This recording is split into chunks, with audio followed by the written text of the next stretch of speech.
back to A Day with Jess. I'm Jess.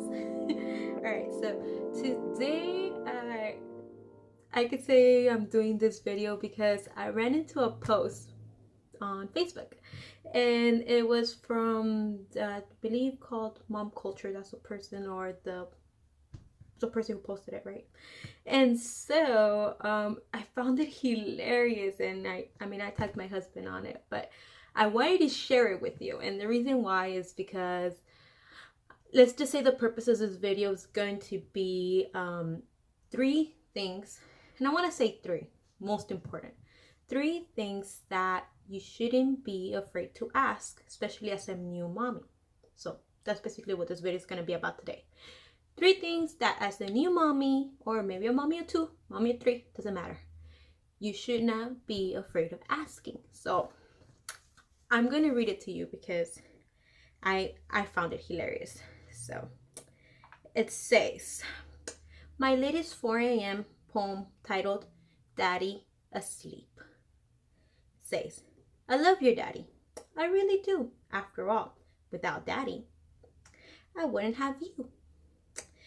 But from midnight till sunrise, it's hard. It says from midnight till sunrise, it's just you and I. And as each hour passes, I'm not gonna lie, mommy's love slowly fades. Because becomes angry and weak, because no matter what, your dad is falling asleep. It all starts out lovely.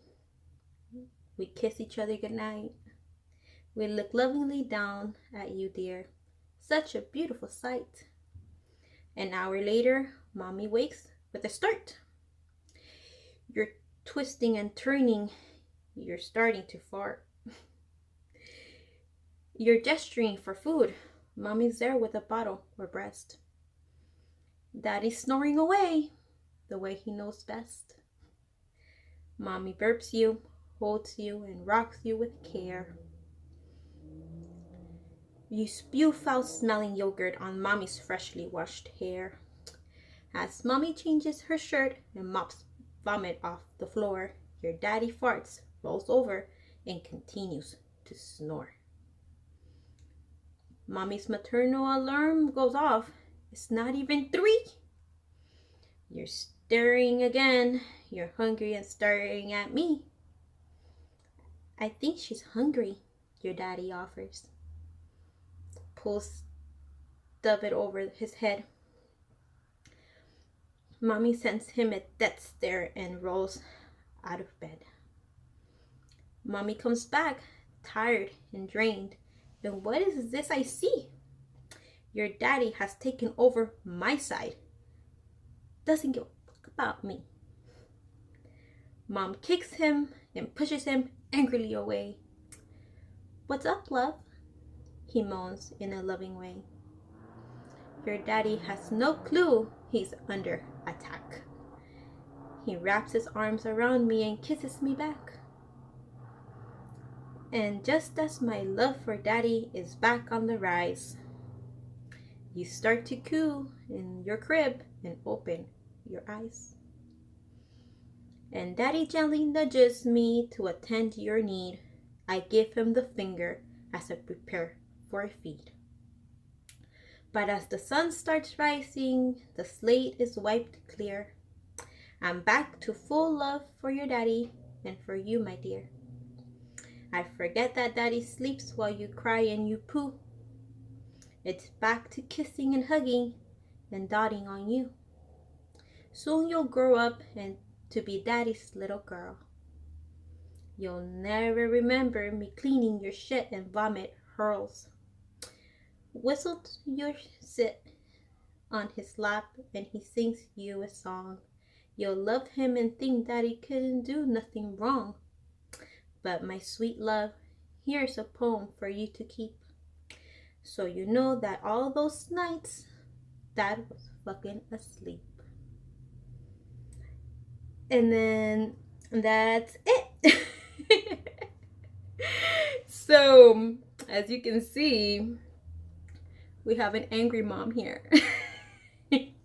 And I mean, a lot of us can compare. I mean, there are days when you're freaking tired and you get a little angry because, well, as you're attending your baby, your significant other is snoring his ass away. But this is what I'm gonna talk to you guys about. And I believe the most important thing is, number one, as a new mommy or mommy of multiple children, do not be afraid to ask your significant other, if you have one next to you, for help. And I mean, I know that when I had my son, I only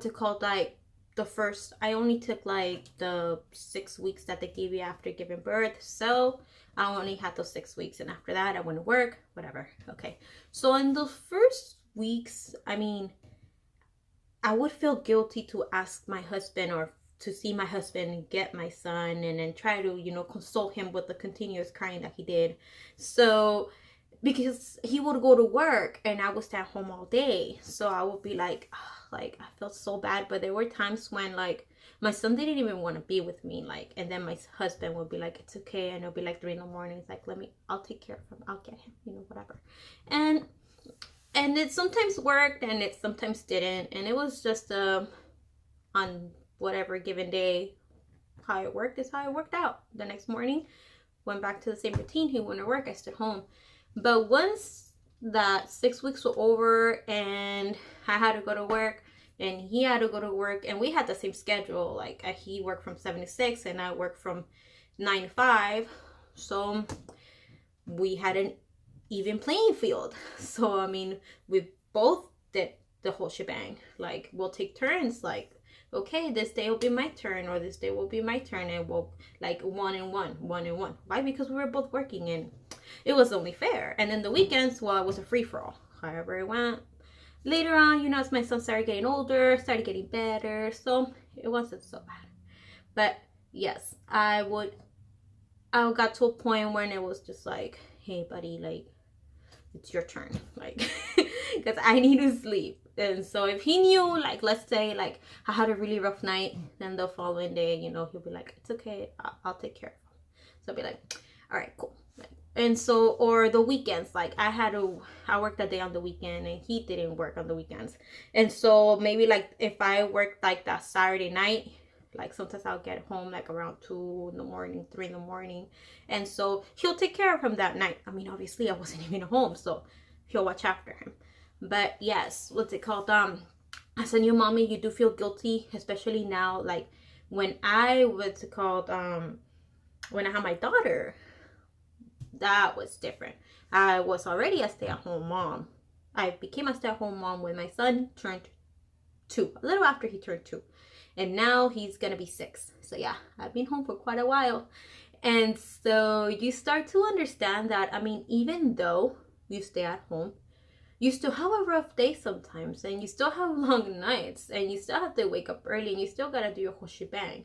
So I know at the time when my daughter was born, my husband got a second job, and so he was working day in and day out, graveyard, and then a regular morning shift, and the day that he will be home, he'll be sleeping. So, and even though I knew he was sleeping, I mean, I could relate to this mom who was writing this poem, because it still made you angry. Like, damn it, like, I want you to be asleep too, and I can't because, well, you haven't slept all night, and I gotta take care of this bundle of joy. So yeah, what's it called? Now that my husband's back to working, just one job, thankfully, and he's doing fairly well. I get to stay home still. So what we do now, I mean, I don't ask him, but he this is what he does for me. But on the weekends, especially like on Sunday or Saturday, depending, I mean, he goes in during the week, he goes in at 4 a.m. and he gets out at 3 p.m. So yeah, like, he does need to go to sleep early, like during the week. Like, I get that. And I mean, there's times when my kids go to sleep at 9:30, 10 o'clock, and there's times when like my daughter wants to stay up to like 11, and then she wakes up at 2, 3 in the morning. And I mean, he hears her obviously, but he needs to sleep because he wakes up at 3:30. in the morning. So yeah, I mean, there has to be a balance. So obviously I take the load the entire week, but then come Sunday, what he does for me is he lets me slip in. So while I mean I still make breakfast and all that, but we don't get really up and going till like 9 or 10 to get the breakfast going and all that. But my daughter sometimes wakes up like at 7 in the morning. And then my husband's sleeping cycle, like he cannot stay in bed like after 8 o'clock anymore. Like since he's already used to during the week getting out of the house by 4 a.m. So on Saturdays and Sundays, so mostly Sundays, but some Saturdays, he'll, like if my daughter already starts like poking at me and trying to pull my hair, or mind you, my daughter's shy over a year already. She took a year and a half now. So she wants to pull me out of bed already. She's already banging and hitting me and sitting on me and the whole shebang.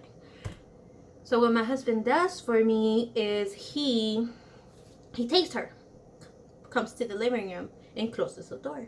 If my son is still asleep, he'll stay asleep, and he wakes up, he doesn't wake me up either. He comes out of the room and he stays with them and he plays with them and all that until like I wake up like 8, maybe 9, and I'll be like, oh, okay, I need to get going already.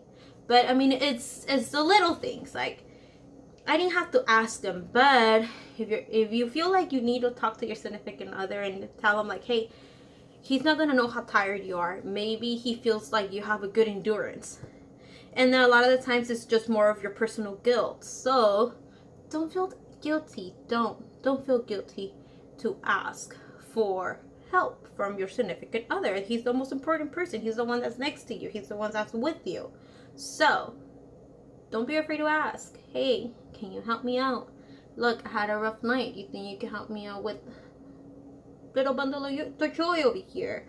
Or like, let's say you're getting dinner done and your baby's all over you, and I mean, it's common sense, like come and get him. But if he doesn't come, politely be like, hey, you could get her, I'm trying to get this done. And it's teamwork. You gotta work it. You gotta remember, it's not just you. You didn't make them by yourself. He had a great input in it, so he should have a great input at helping you out. And you need to feel comfortable with talking to him or her and say you need help. It's okay. So that's number 1. Don't be afraid to ask your significant other for help. That's mainly why I read the poem. Also, number 2 is don't be afraid to say no. And this goes especially for mommies who just gave birth and you're coming out of the hospital, and a lot of people want to see you, your friends, or maybe close friends or family and all that. And I think rule of thumb, and I mean, if you have not had any kids, or your friend just had a kid, or your aunt or your mom or whoever just had a child, this one is for you. They're gonna tell you no on certain things, and one of them might be to come and visit. Like, I remember when I had my first son, and I got mad, so mad, because I had just given birth.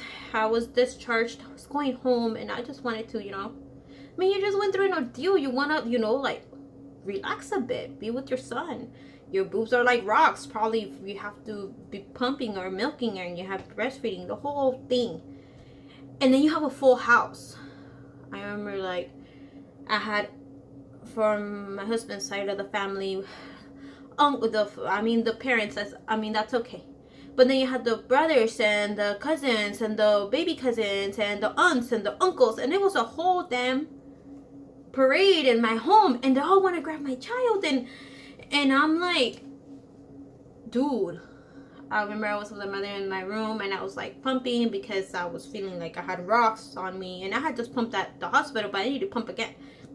And I was just like, I was tired. Like, why couldn't they just let me rest? Like, why did they need to ask me? Like, they should have asked, like, if it's okay. And then my husband didn't know. I mean, it was the first time him having a child too. So, I mean, he didn't know the protocol. And so protocol is, please ask if you're welcome to come visit. And then if yes, have an hour. Like, don't be offended if the new mommy tells you from this time it's okay. And if that doesn't fit your schedule, then reschedule. It is a scheduling. Like, mommy is exhausted and mommy needs to rest. And so as a mommy, don't be afraid to tell your friends and relatives when to come and visit you, or when to do something with you. Or that gets me to point number 3. If someone comes over to your house, don't be afraid to ask for something. I mean, your friend, your whoever comes and visits you, doesn't know that you might need help. Maybe you want to get a load going or washing. Maybe you want to get to cook dinner or something of that sort. Or maybe you just want to shower. Like, come on, let's be real here. There's times when, like, you don't have a whole day to shower. Like, you have a small window, and if somebody comes to visit you, that's your window. Use it. Get to it, and just be like. And if, let's say, like, your friend comes over and they're like hanging out, whatever, and you could politely ask, like, hey, you think, like, let's say your baby just took a nap, so you're just like, hey, you think you could stay right here, like, 15 minutes, 20 tops? Let me just take a quick shower. I really want to shower. And most likely they're not. They're gonna be like, yes, go. Like, it's okay. Like, unless they've never been with a child themselves in their life, then, I mean, you know who to be comfortable with and who you could ask this sort of things. But, I mean, if they're a close friend, if they're close relatives, yes, ask away. Or if they could watch over your kiddo while you're trying to cook dinner, quick. Don't make this elaborate dishes when you just became a mom. That's also another thing. Keep it simple. Very simple. So like that, it could be done quick and you could get back to being with your baby. And if you have somebody there that's visiting you, then yes, ask them. Don't be afraid to ask whoever's visiting you if they could watch over your kiddo, or or vice versa. Like, if they don't, like, if they offer you, like, hey, you want me to clean up a bit here, you want me to put something for you, you want me to go get you something, or whatever. If you needed to make a run to the store and they offer you to go get it for you so you could stay home with your baby or whatever, then take it. Say yes. Always say yes to help. Help is good for you. So do it. Just do it. That was my biggest mistake. Like, I will never take anybody's help. I'll be like, no, it's okay. I don't want to be a burden. I was very like that. And I was like, man, now slapping myself in the face. Like, you're so stupid. I felt so stupid now that I look at myself 5 years ago, and I'm like, damn, you're an idiot. Like, why didn't you say yes? Like, you could have avoided so much, like, hardship on you by getting help, by accepting help. So, I'm gonna make a run through to my 3 most important things, and it's gonna be number 1, do not be afraid to ask for help from your significant other, who, if he happens to live with you, whatever. Don't be afraid. Do not be afraid to have that person take care of your baby so you could get some sleep, because it's only fair. And number 2, don't be afraid to say no. There's times that when somebody wants to visit you and you're a new mommy and you just want to rest, it's okay to say no. Right now it's not the time. Right now I feel tired. How about we reschedule for this day? Can you do it? If not, maybe next week or next month. I mean, I don't know, whatever. And number 3, don't be afraid to accept help or to ask for help from other people, from whoever comes to visit you or whoever wants to come and visit you. It's okay to accept that help when it's offered. And if it's not offered, ask, hey, can I go do this? Hey, is it all right if you stay here, sit with my baby? It's sleeping, but can you? And if they're awake and they're calm and you're like, you think I could take a quick shower? If they're good people, they'll know what to do. So That's it for today, guys. Hopefully I didn't take too long doing this video, and if I did, sorry.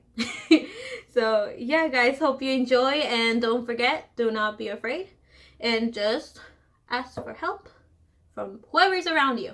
That's rule of thumb for being a new mommy. Hope you guys enjoy this video today. Share if you have new mommies.